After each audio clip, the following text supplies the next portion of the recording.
the Kemetic idea. So what I have been teaching for a while and doing a lot of my videos is I am showing you the deeper esoteric knowledge that's in the Bible, because the Bible itself, the way that we have been taught about it exoterically, and when I say EXOTERICLY, I think that I'm close. Okay, exoterically, meaning that for the public, for public knowledge, is incorrect. Okay, for 2,000 years, it's been incorrect. And a lot of that is because the ancient Christian fathers had no idea what these stories meant. They were passed down to them by the Greeks. Christianity came out of Gnosticism.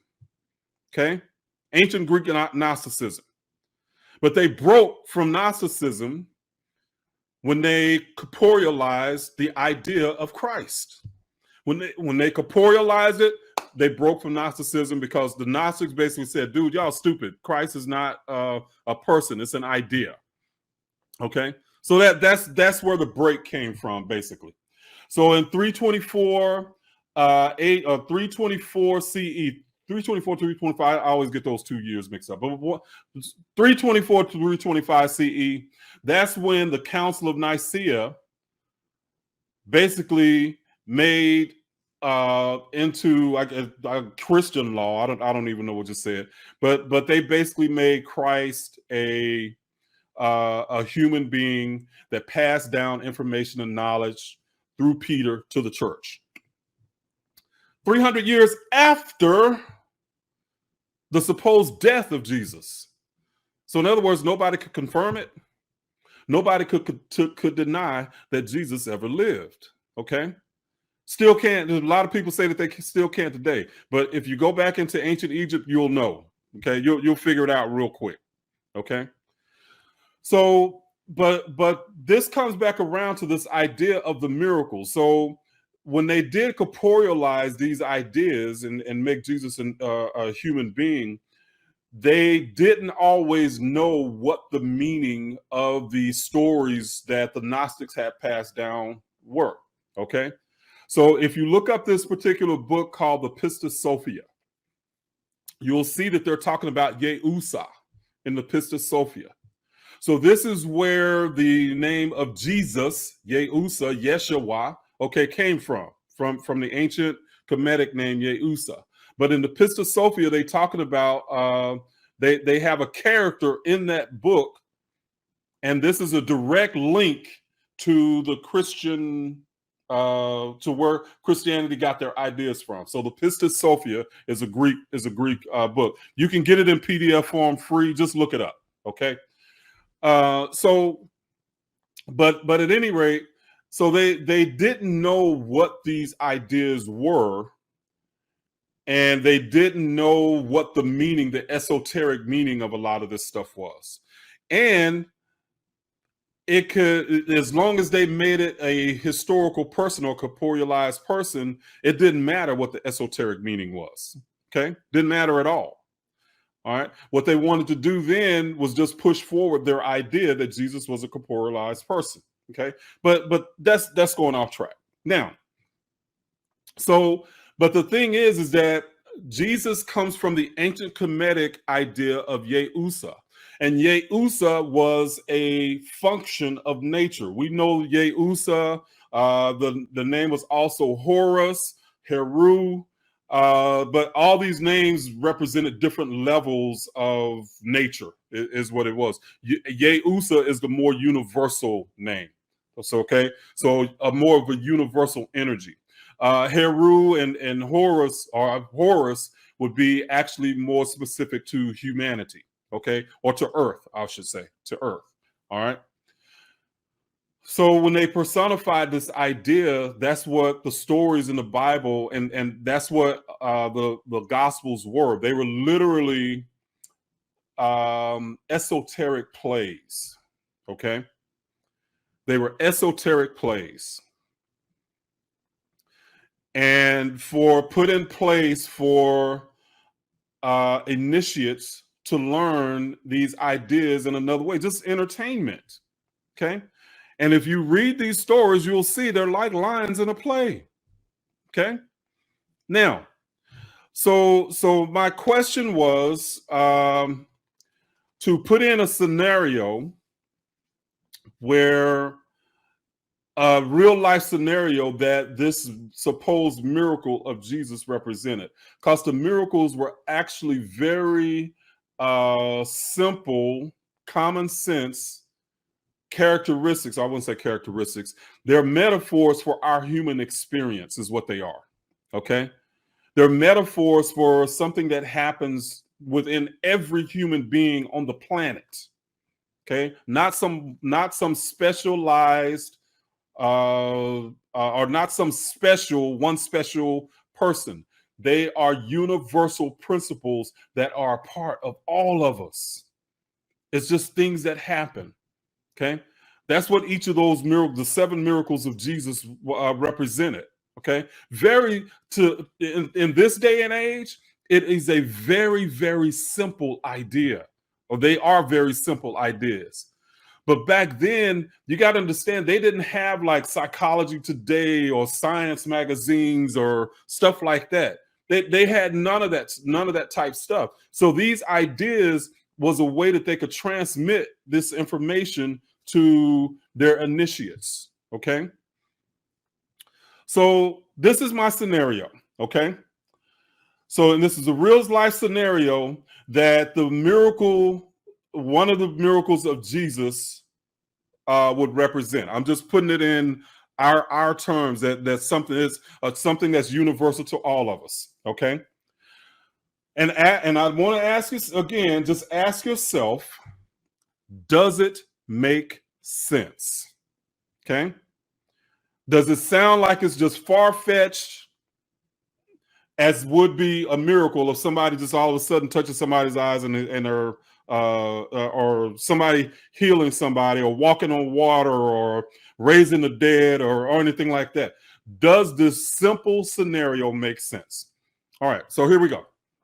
So a beautiful, intelligent woman, okay, and successful, is sitting alone in a restaurant eating dinner. She's sad because she suffered another breakup with a now ex-boyfriend. This is the third such breakup in the last 4 years. She's angry at them and all right now because they've all treated her the same way. She's angry at all of them because they've all treated her the same way. She just does not understand why 3 different men that have never knew each other would do the same thing to her. Okay? Then all of a sudden, it hits her. Why she basically keeps dating the same type men. She feels a rush of empowerment and strength at that moment. Okay? That's the scenario. So the scenario I just gave to you is what one of the miracles of Jesus explains. Okay? Just in universal terms. That's all. And in symbolic terms. All right? And I asked people, what was that miracle? Okay? What did this miracle represent? Okay? Very simple. So understand that Jesus is personifying a human aspect, okay? A human aspect of our psychology, of our psychological makeup. Jesus is that, I get it. The aha moment, okay? The moment of enlightenment, the light of the world, okay? That aha moment is that flash of clarity that you get. That's what this woman got. She had a flash of clarity because before that, she had no idea why she kept dating the same type men. It was a blind spot to her. I'll say that again. It was a blind spot to her. She couldn't figure it out. She could not see it. She could not illuminate it. She didn't have clarity about it. But then, aha, she was healed. Okay? She was blind, but now she sees. The miracle of Jesus, and I used a woman specifically because I knew that would kind of throw people off. I wanted to trick y'all. but it was a blind spot. When Jesus healed the blind man now could see.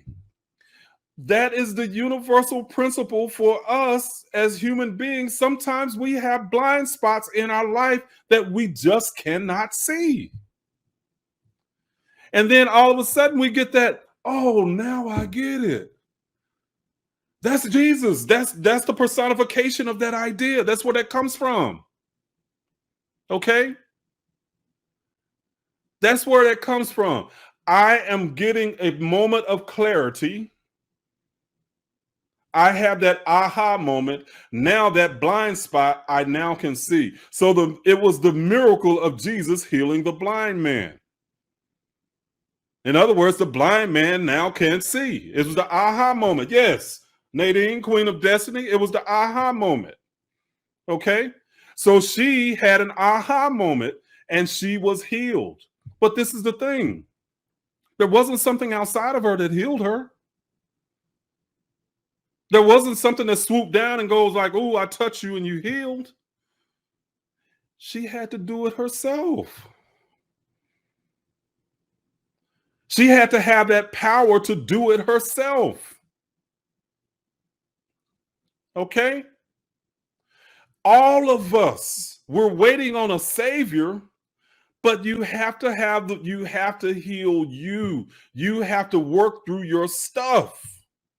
Yourself, nobody else. You can't go believe in Jesus or believe in something else and by proxy be healed. You can't do it. It never happens. And I know a lot of Christians will give credit to Jesus to their healing. Okay. But the truth is they're the one who healed. They did it. Okay. So that's the miracle, guys. That's the very common happening for any of us that are human. Now I ask you again, does it make sense? Now that you understand the symbolic and esoteric key, does it make sense? Okay? Rather than this idea, oh, Jesus is so powerful, he healed the blind man. No, you're that powerful. You heal yourself. Okay? It just makes more sense than a miracle. Now that you understand Jesus as the aha moment, go back and read those plays. Go and read the story of Lazarus. Okay? And tell me if you don't see that a little bit differently. If you understand what Lazarus, what the dead and death means in the Bible, it's not about a physical death. It's a metaphor. Okay? And it is a metaphor for somebody who is asleep. Because he said Lazarus is asleep. But when somebody's asleep, don't we say even today that person is just like, they're not aware? Somebody that's dead, they're not aware, man. They're dead. They're asleep. They're blind. They're inebriated. They're drunk. All of these are metaphors that they use in the Bible to talk about these ideas. Okay? Somebody who doesn't have their wits or somebody who's disconnected from their higher self, they're dead. They're unaware. Okay?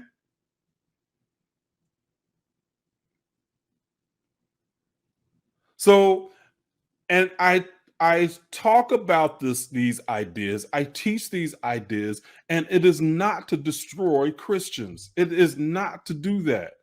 I have family that are Christians that I love. I'm not wanting to destroy them.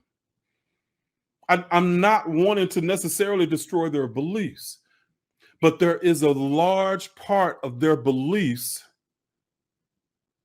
that keeps them boxed in and keeps a lid on any potential that they can have. It crushes you under the idea that you are a born sinner. You are unworthy. You're saved by grace. You know, you're not really worth saving, but God did it anyway. Even though you're worthless, you're a worthless piece of trash. You are a worthless piece of trash that tries to emulate Jesus, but you'll never get there because you can never be perfect like Jesus. It's a losing battle. It crushes your spirit. That's what it ends up doing. And that for my people, for Black people around the world, that is what has happened to too many of us. Our spirits have been crushed and our neighborhoods reflect it. In too many neighborhoods, for Black people of the Black diaspora worldwide, they are not economically self-sustainable. We're dependent on other people. In a lot of our neighborhoods here, I live in Dallas, and there are neighborhoods in Dallas where you got churches that are across the street from liquor stores. The liquor stores are not owned by the people in the community. Where's the balance in that? Okay. So again, it's not about trying to destroy people's beliefs. It's about trying to open eyes so people can uplift and heal themselves. That's what it's about. Okay. That's what it's about. Now, I've been going on and on. So let's talk. Let's talk about these ideas. Let's have some fun.